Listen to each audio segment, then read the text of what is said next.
So I'm going to share my screen and then I'll just do a little introduction.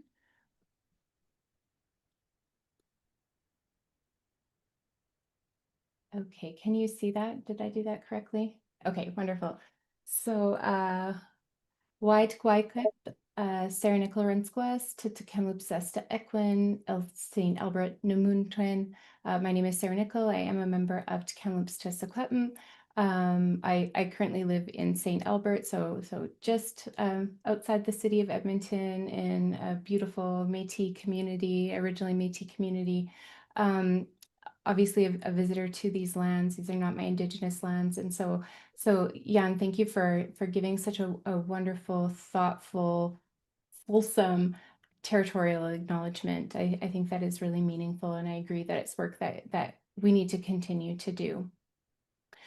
Thank you to everyone for joining today to talk about Indigenous-led research, historical research in community. I did notice that a couple of my students from the class that I'm going to be talking about have joined, as well as my amazing teaching assistant who helped me marshal this work forward. So I'm really appreciative to you all for being here.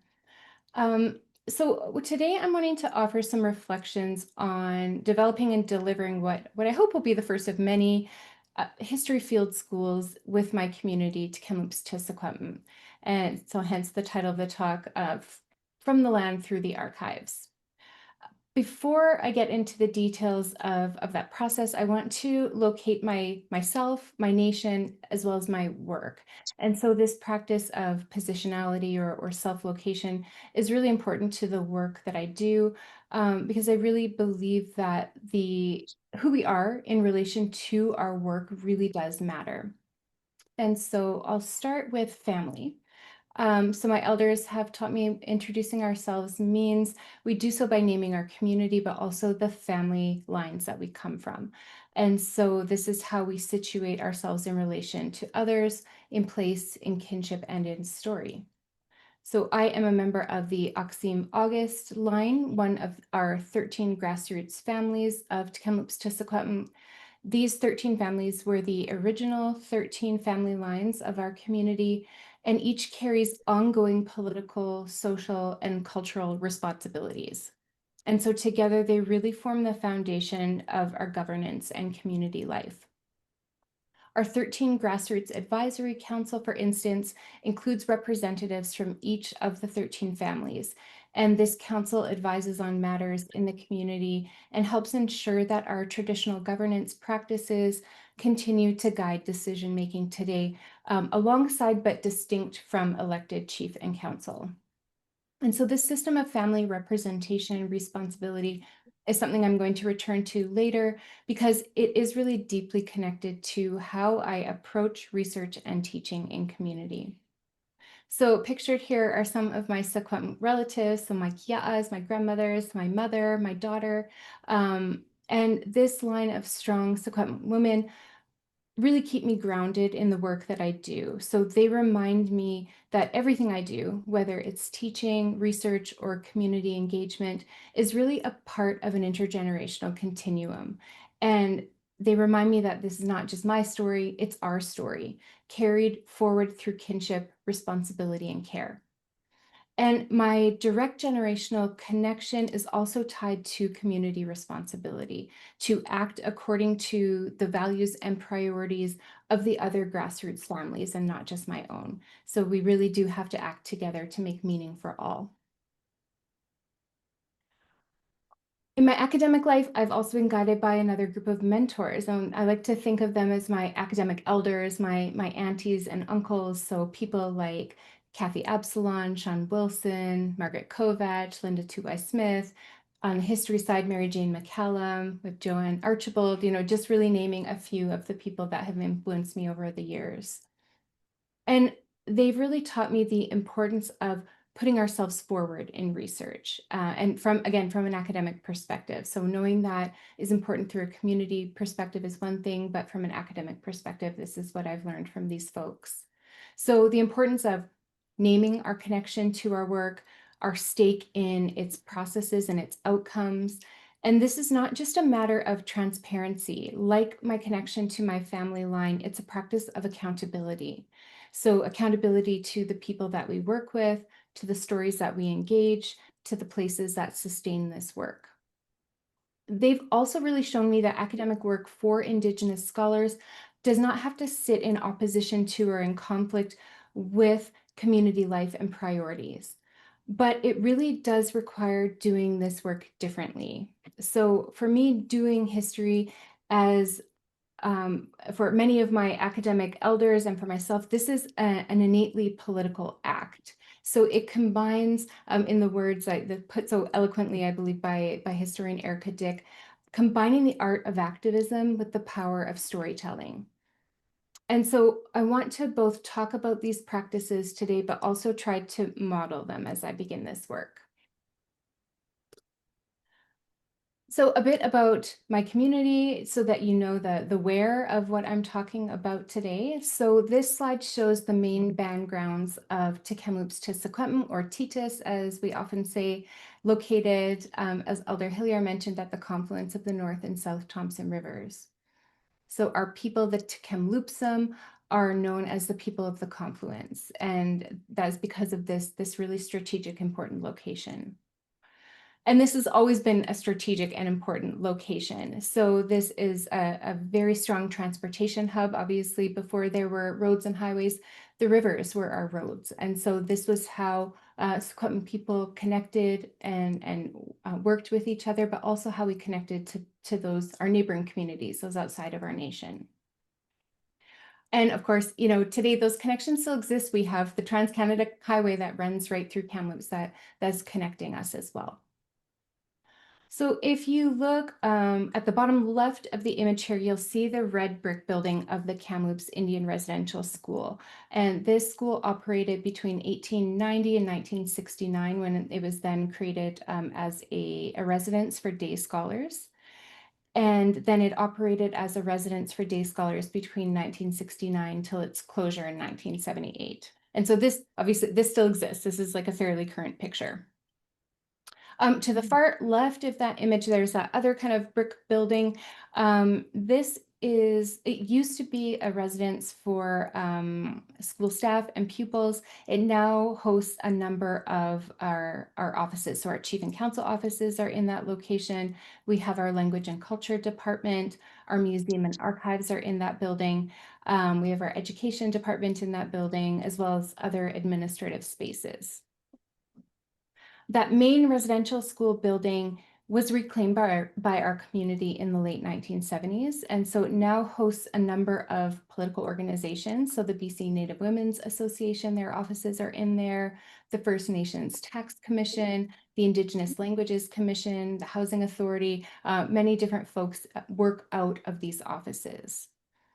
And I really think that this site is a very powerful example of how community has expressed Indigenous sovereignty by taking over these colonial buildings and repurposing them to build community strength and education and cultural renewal.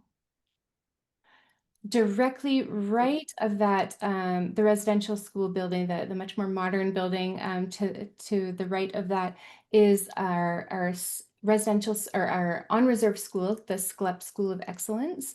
That was opened in 2003. It serves K to 7, where students are immersed in our Secwépemc language, Secwépemcin. They get to work with elders and knowledge keepers, doing on the land kind of work and training, and really ingratiating themselves into Secwépemc culture. And I really like looking at this place to see, the location of these two buildings, where we have this residential school where children were institutionalized and incarcerated and removed from their culture and their language and their families. That was reclaimed, but now we also have this other educational space that I think is so powerful, and I'm so grateful that our community has this. Just above that, you'll see the powwow arbor. And so this is our beautiful arbor that hosts one of the largest powwows in Western Canada, the Kamloops powwow. So we host and welcome many outsiders into our community, both for the powwow, but also It's a grounds where people that might have to relocate during wildfire season or for other emergencies can come and find comfort and community care and help there. And so again, I feel like together these spaces really tell a story, not just about land and buildings, but also about continuity and the way that Secwepemc people have reclaimed space, knowledge, education, transforming sites of harm into places of renewal. So zooming out, in this slide, you can see a map of Secwepemc territory, or Secwepemc as we call it. Secwepemc refers to the traditional territory of the Secwepemc people, so beyond the Tk'emlúps, which is one band. We're also known as the Shuswap, if you might be more familiar with that. This encompasses a really vast region of British Columbia, South Central British Columbia. This traditional land extends about 180,000 square kilometers. It includes the North Thompson River, the Fraser River, extends from the Columbia River to the Arrow Lake. So really, really big in terms of presence in British Columbia.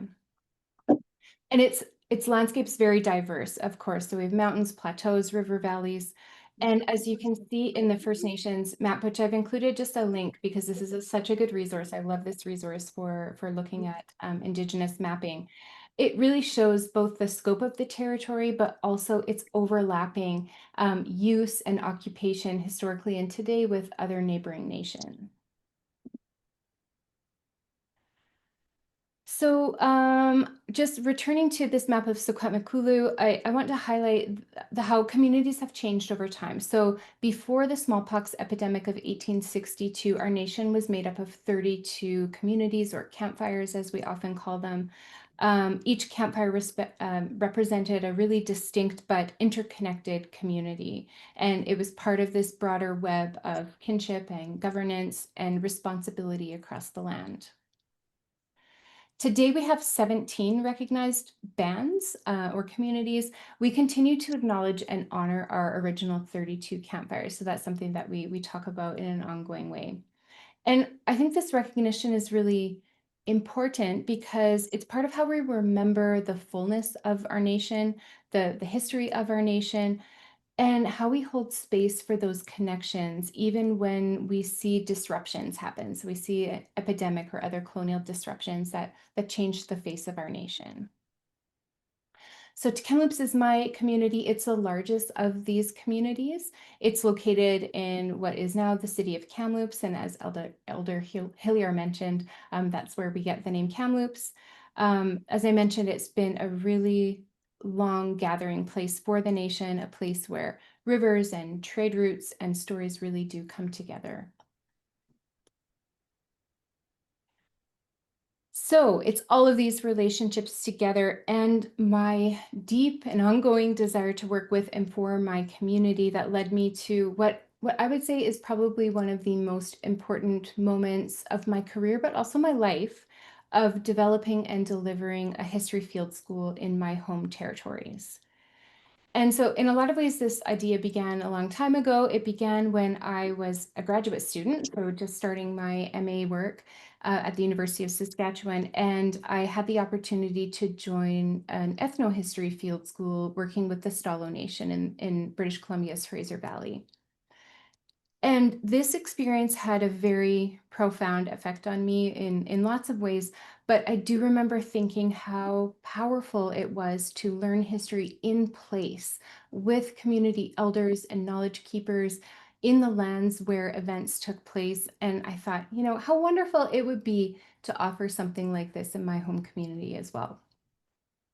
So the opportunity kind of presented itself when I was applying for a Canada Research Chair. And so I saw the opportunity not just to pursue research, but to build community engaged history into a program that could bring students as well as community members together through a field school model. So community members as both individuals interacting with the field school, but also as members or students of the field school.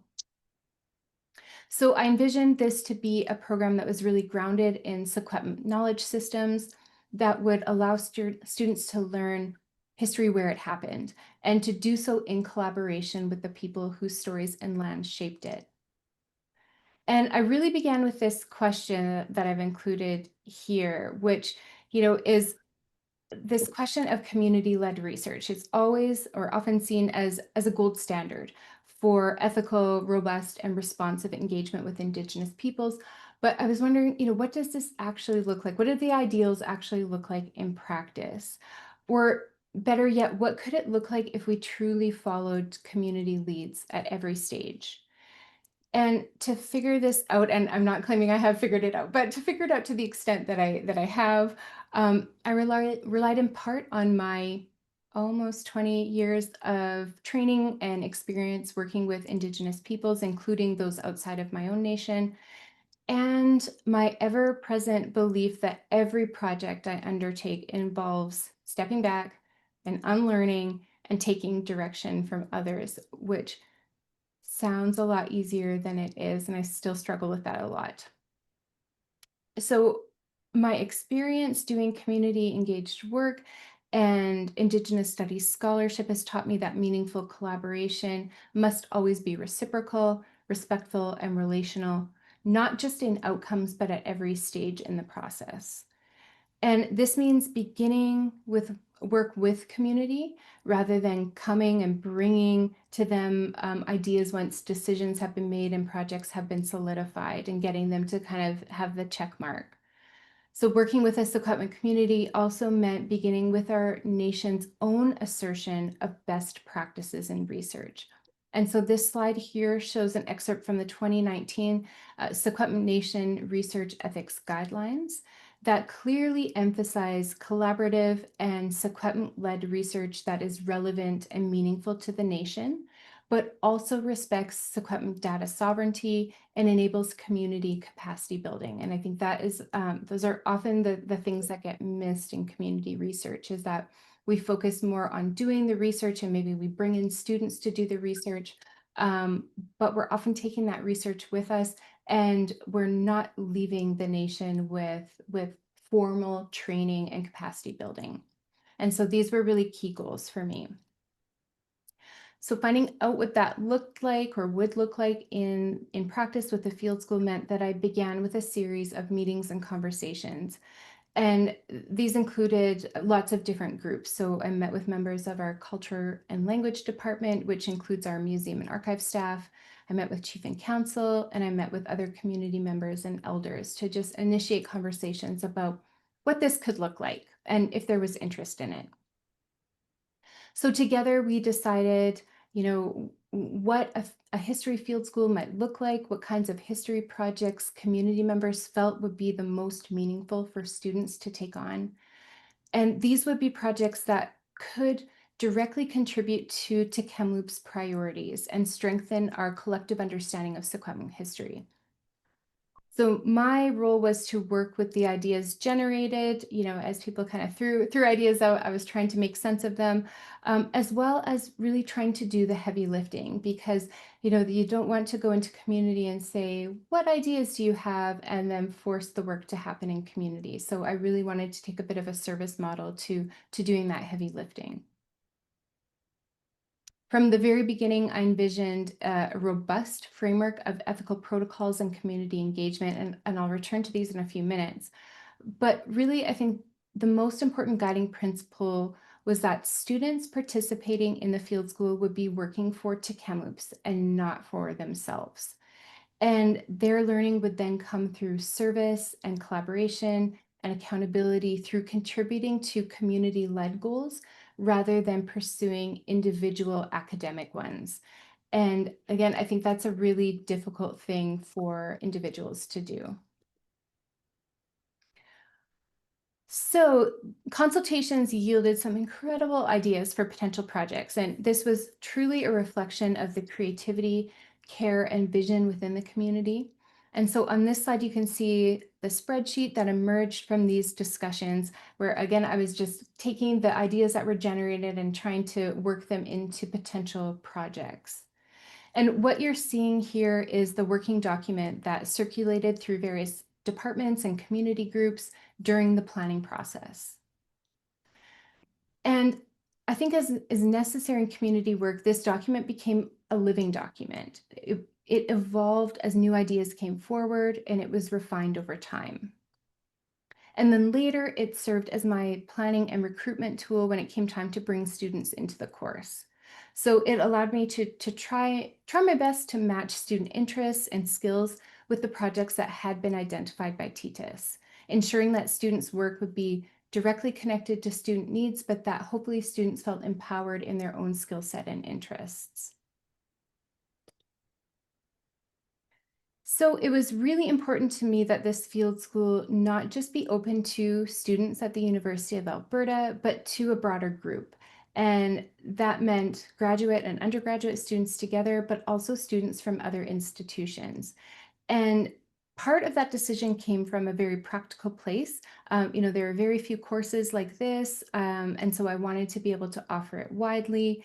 But I also really wanted to make sure that TITAS band members or other Secwépemc Nation members, many of whom attend the local university, Thompson Rivers University, could join the course if they wanted to. And because the course involved living in Tk'emlúps for 3 weeks and working in community for 3 weeks, following a week of classroom preparation and training, I knew it was really essential to bring together a group of students who truly understood the academic, ethical, and community expectations involved in this work.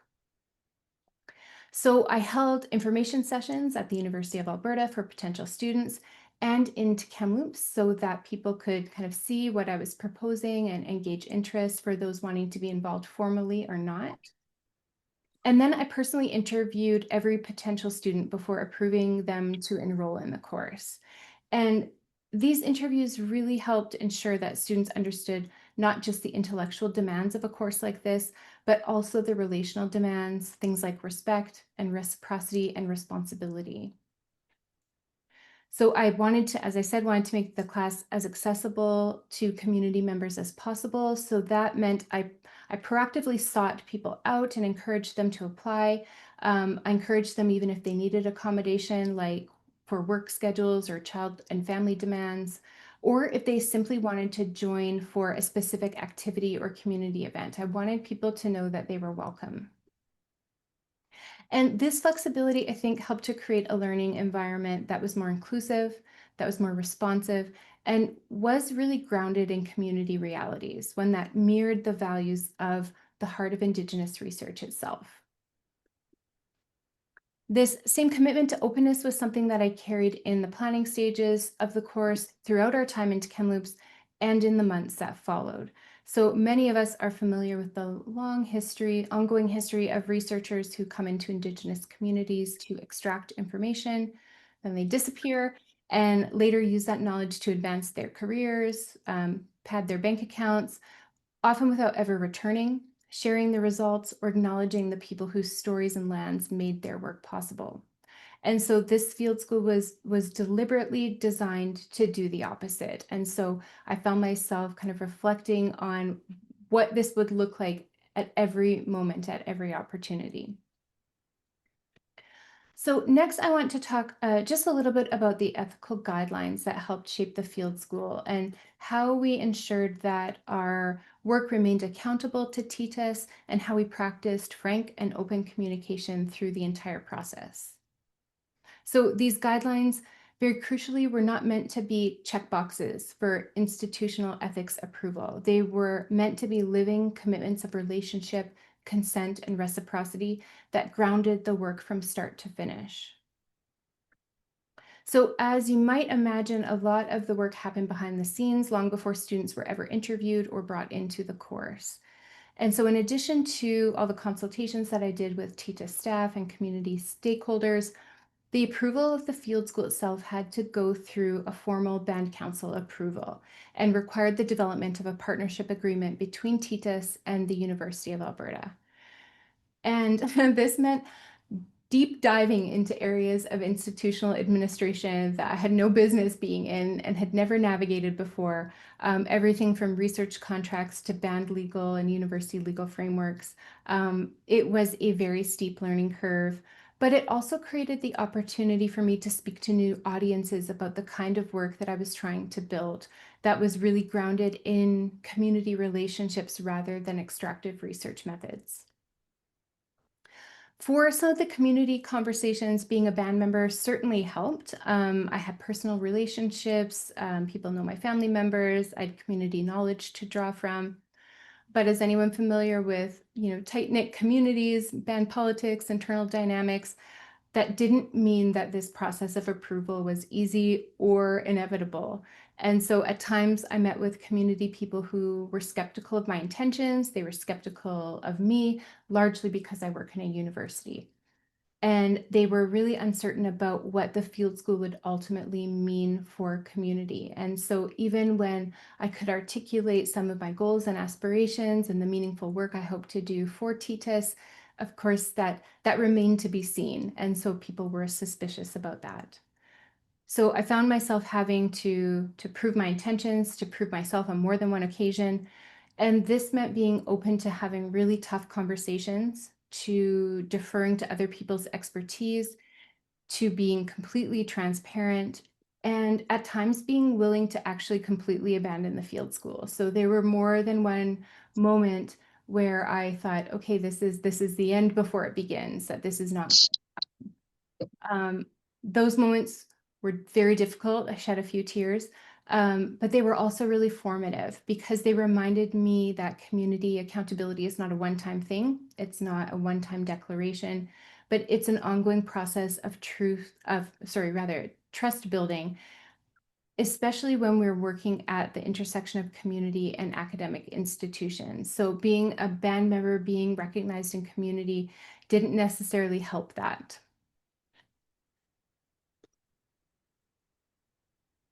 So before any student ever set foot in Tk'emlúps to be part of the field school, a significant part of my work involved securing multiple forms of ethical approval.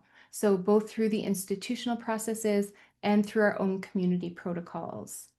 So for those of us who do human-based research, the Tri-Council Policy Statement, Ethical Conduct for Research Involving Humans, or easier said, TCPS2, is often the first framework that comes to mind. This is the national standard that guides research ethics in Canada. It's an important system for ensuring accountability in university-based work. And University Research Ethics Boards, or REBs, which approve the research involving humans, require it. So TCPS2 outlines key ethical principles, things like respect for persons and concern for welfare and justice, and emphasizes that research involving Indigenous peoples must be conducted in the spirit of respect and reciprocity. And importantly, vitally, I would say TCPS2 also recognizes that it's not meant to override Indigenous ethical guidance, but it's meant to coexist with it.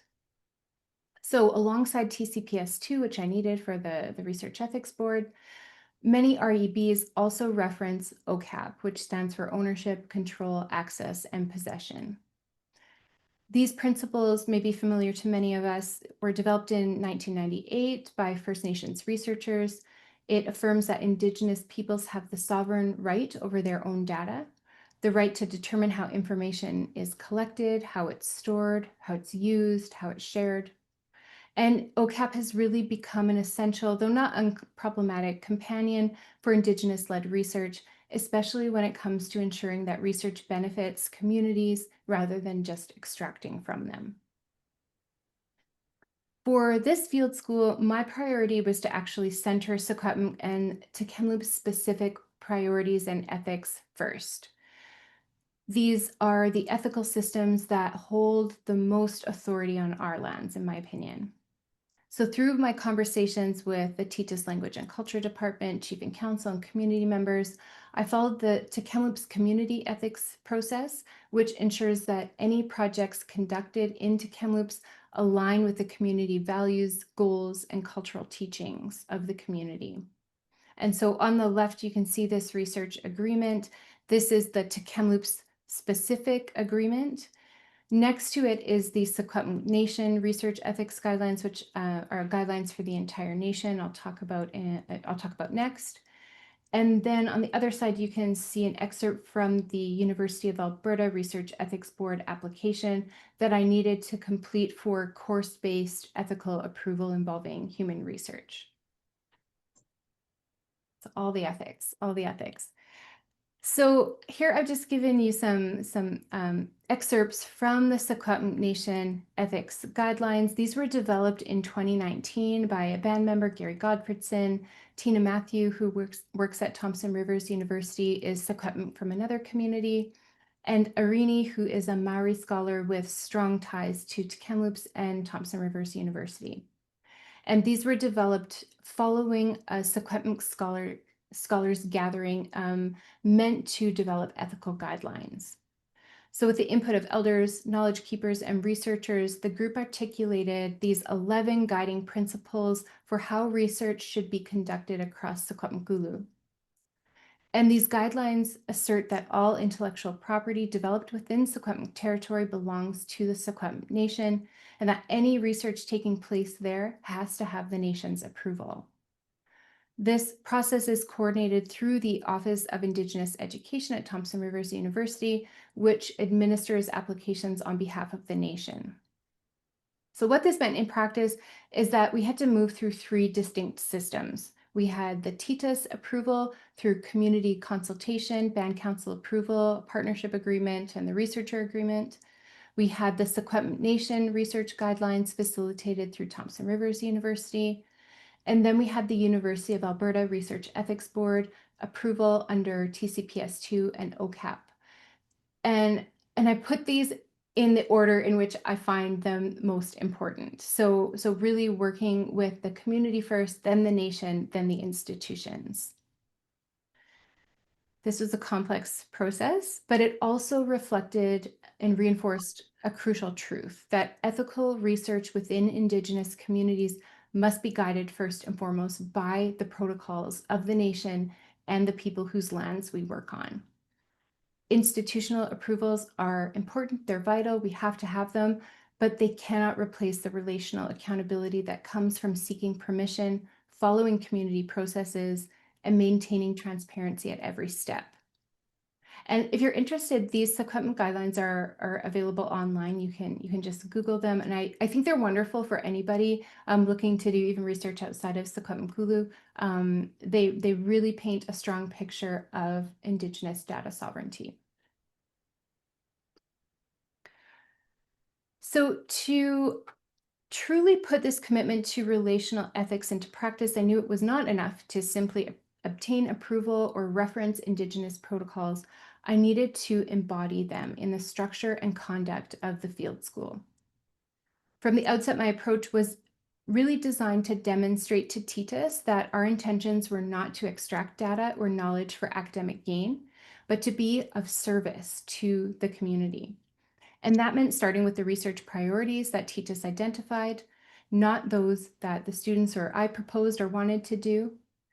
It also meant working collaboratively with community members to develop key research questions and sources and methods, and to ensure that the results were both meaningful and usable for community purposes. Transparency and reciprocity were guiding values throughout. We maintained open channels for feedback and responsibility by regularly sharing progress and findings, inviting community input at each stage, checking in with TITA staff and knowledge keepers about our work. And then critically, and this is highlighted here, all the data, materials, and research outcomes were gifted back to the community at the end of the course in formats that were useful to them. So whether those were digital copies or community presentations or website development, that all of those were done in consultation. Now, for students, that meant that the benefit of the field school was not ownership over their research materials, but rather the experience of relational, community-based learning. Their gains came in the form of hands-on training and skill building and the opportunity to develop good relations and ethical awareness. And as outlined in my Research Ethics Board application for the course, students were explicitly not permitted to remove or use data gathered during the field school for future projects. That wasn't meant to foreclose any continued research or further building and extension of relationships, but rather it meant that any continuation of research required a new researcher agreement and an ethics review through Tk'emlúps and the student's home institution. So basically, I felt that I was modeling to students what it meant to engage in community-driven, ethically grounded research, but I wasn't giving them a direct platform to extend their work. Then they needed to go back and do that for themselves. So this ethically grounded research was really for grounding a commitment to community partners, not individual academic ambition, and that was the guiding principle. And I think this framework also underscores that ethical engagement is not and should not be seen as a bureaucratic hurdle or something that we just have to do because we're told to do, but it's actually an ongoing practice of care and respect. So a key part of maintaining duty to community was ensuring that our work was always visible and accessible to Tk'emlúps members. And one of the ways that we did this was through a series of public-facing events and communications that invited community into the process at every stage. So we really wanted to be visible in community. We didn't want to be the researchers skulking around. Nobody knew what we were doing. We wanted to make sure that everybody felt welcome to ask us questions, to show up and participate. And so we made sure that we were advertising in every way possible these opportunities. So before the field school began, I hosted an information session open to all interested community members to introduce the course and answer questions and discuss expectations. And that was one of the posters I showed on an earlier slide. There were so many posters, I couldn't include them all. But these materials were also circulated via our communications department, so in email and social media and our community website. Once the field school was underway, we held a community welcome event, again, open to everybody. We wanted to introduce the students and share the goals of the projects that they had and offer an opportunity for feedback at that early stage.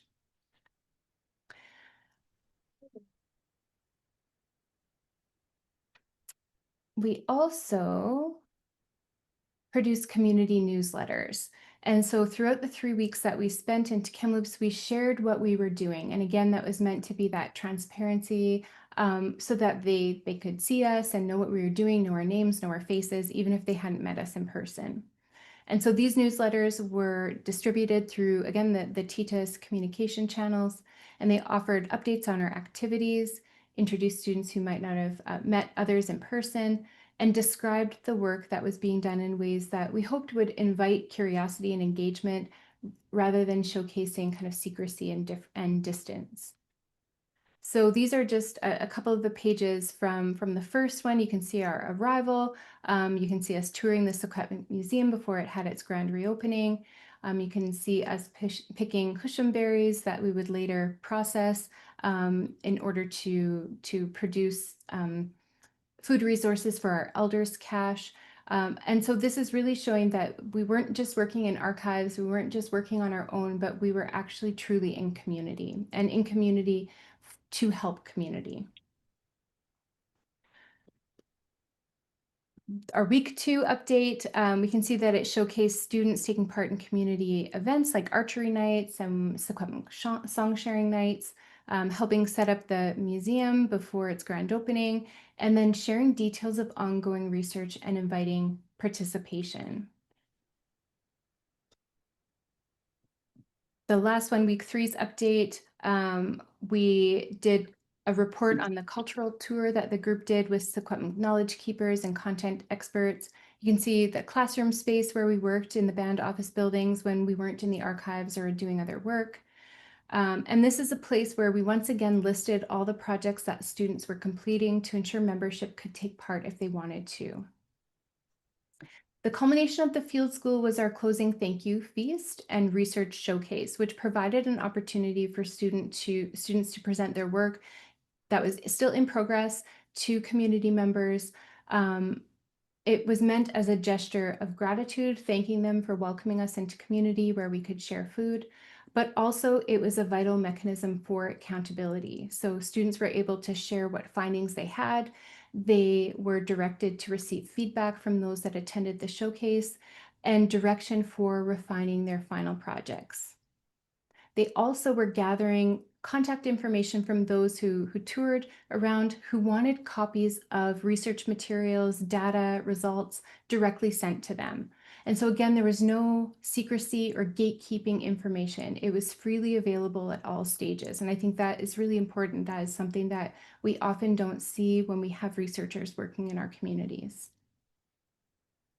By closing the loop in this way, offering honesty about what we were doing and returning knowledge to the community in useful forms, we aim to ensure that the work remained grounded in TITAS priorities and relationships. And I think these events also helped illuminate the richness of Secwépemc archival materials that students were working with that many band members don't know exist, and they might not feel comfortable accessing them in the archives, even though there are archives located right on our band grounds. So in this sense, visibility and answerability were not only ethical commitments, but also pedagogical ones. They helped students see how research could serve living communities and strengthen relationships across generations. So what did the research process and products actually look like? If there's anyone here that's ever taken a course with me, you won't be surprised to hear that I actively discourage students from writing traditional historical essays as their final input. Instead, I really encouraged them to think creatively and to design projects that would make their research accessible, meaningful, and usable by TITAS members. So the goal was always to produce work that the community could take up and benefit from directly, not just read about or not just end up in an archive somewhere where it actually might not be read. Because each project focused on a specific aspect of TITAS or Secwépemc history, students were trained to use both our Secwépemc Museum and Archives and the Tk'emlúps Museum and Archives. And so the Secwépemc Museum and Archives, this serves as our broader nation's repository and holds collections of recorded oral interviews with elders, maps, baptismal and other church records, residential school records, genealogies, material cultures.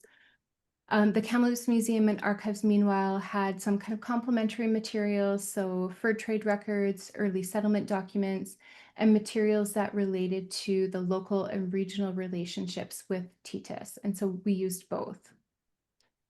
Some of the projects were very substantial in scope.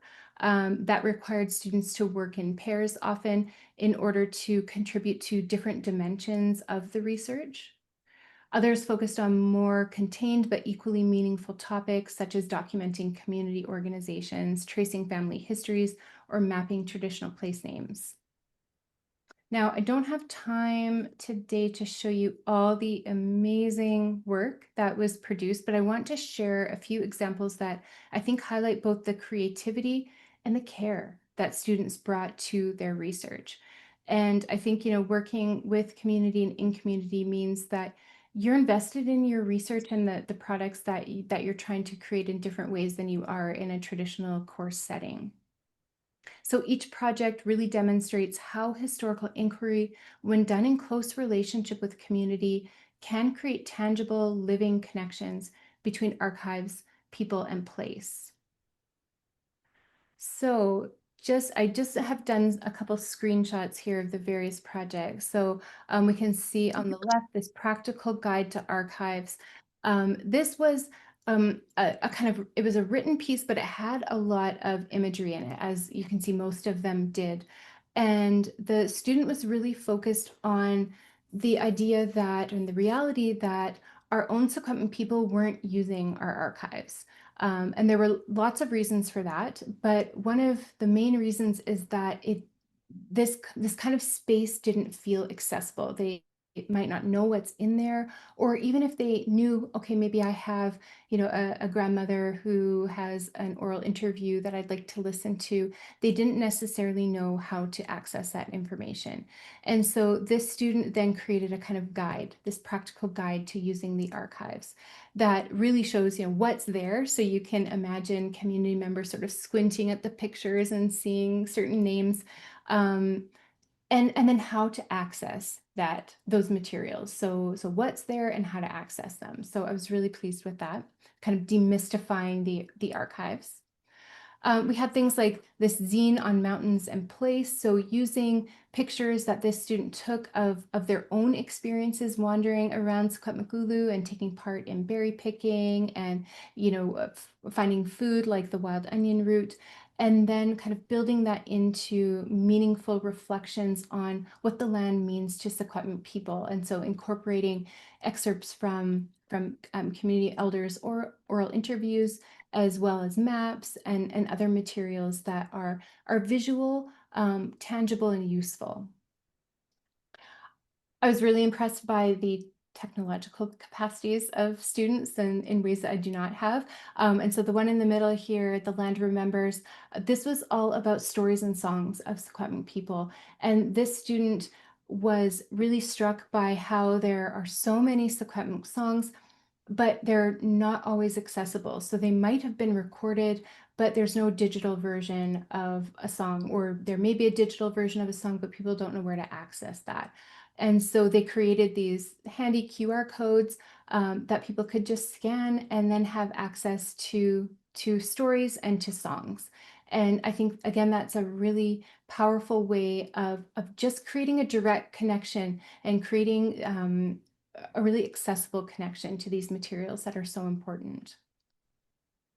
We had one individual who worked on the history of Tk'emlúps, so up in the corner here, and really worked on adding and revising the materials that were on our Tk'emlúps website. And so seeing that there were really important narratives and details that could be added.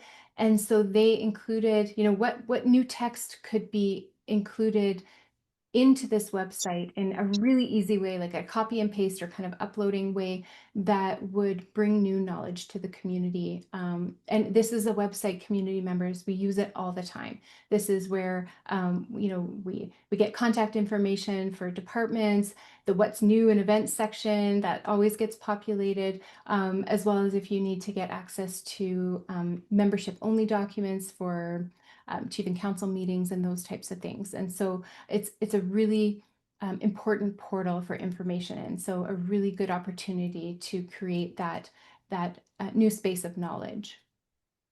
Similarly, I mentioned that we had the grand reopening of our Secwépemc Museum. Or several students actually did potential additions to museum exhibits that were already underway. And so part of that came out of engaging with community members who are visiting the archives and doing surveys and trying to understand, what they liked about the archive, or what they liked about the museum rather, and what might be missing, or just seeing gaps in knowledge and then having the skills to be able to fill those gaps. And so we have, updated materials that could be integrated directly into our museum. And then, and then another one here is a reflective journal. And so this was a community member, also a member of our chief and council, who wanted to know more about family histories of hunting and fishing, and also wanted to reflect on the process of going through this field school and learning this information. And so again, something that is very personal, deeply personal, but also very meaningful for a community. We had 22 students, so this is not obviously the whole scope of them, but one that I couldn't fit just in that one slide was an interactive map that one student made on the Secwépemc Cultural Education Society. And so, I mean, you can just see by the visual here that this is Secwépemc. This is the confluence of the river. This is to Tk'emlúps territory. And they use this map and these ideas of river and land to then organize this interactive historical resource. And so you can click on each of these dates and it takes you to little narratives, but also some of the archival and historical documents that they found. And so it's very intuitive to be able to click through. It's a large file, so it's something that will end up on our community website, but something that could also be easily updated because this form is PowerPoint, and that's something that we do have the capacity and community to continue to update. So just to close here, I want to circle back to the title of the talk, plus give you some awesome pictures from our time in Tk'emlúps. So title of the talk, From the Land Through the Archives, because for me, this really does capture what this field school has been about. It's about doing history in a way that begins in relationship with the lands that hold our stories, with the communities that carry that knowledge forward, and with the archives that for too long have been places of mystery and colonial narratives for Indigenous peoples. What we learned through this process is that those archives come alive when they're placed back in conversation with the people and the places that they speak about. So this field school for me, at its heart, was really an act of reclamation. It was not just of history, but of historical practice itself. And it really asked what it means to do history otherwise, to move away from extractive models of research and towards approaches that are truly reciprocal, grounded, and accountable to Indigenous laws and ethics and ways of knowing. And for students, this meant understanding that the most important part of research wasn't what they produced, but how they worked, how they listened, how they collaborated, and how they gave back. And for the community, it meant seeing research as something not done to us, but something done with us and for us on our own terms. And that was a message that the students clearly carried with them in every single interaction that they had. And they built that trust that we are truly here for you. There's still a lot more to learn, to refine, but what this experience has really shown me is that when we center community priorities, when we follow our own protocols, and when we allow the land and the people to lead the way, research can be a really powerful tool for renewal, for Indigenous sovereignty. And so as I look ahead, my goal is to continue building from this foundation, expanding opportunities for students and communities to come together in ways that honor Secwépemc law and knowledge and relationship. And in the end, this work really does remind me that history isn't something buried in the archives or frozen in time. It lives in our families and in our languages and in the land itself. And when we approach it with care and respect and accountability, I think it really does have the power to heal, to connect, and to carry us forward together rather than in isolation. So thank you for listening, Right, right. sharing.